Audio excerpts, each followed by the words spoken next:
my name is Kate and I'm a stylist here at the House of Bumble. I'm going to walk you through how to use the Hairdresser's Invisible Oil family to get a sleek, shiny look. You want to start off with the shampoo and conditioner because it silkens and tames your hair.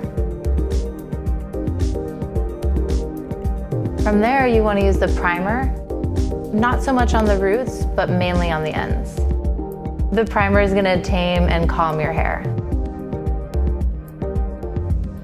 Then you use the oil, just sparingly through the ends. From there, you use a thickening spray from roots to ends to give a full look. Then you want to use a blow dryer and a round brush to give a smooth and soft finish.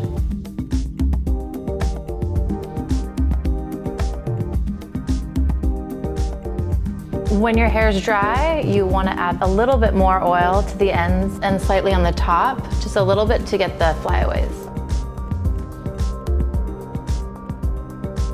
I love Hairdresser's Invisible Oil because it makes this look very easy to achieve, especially for coarse, dry, and brittle hair.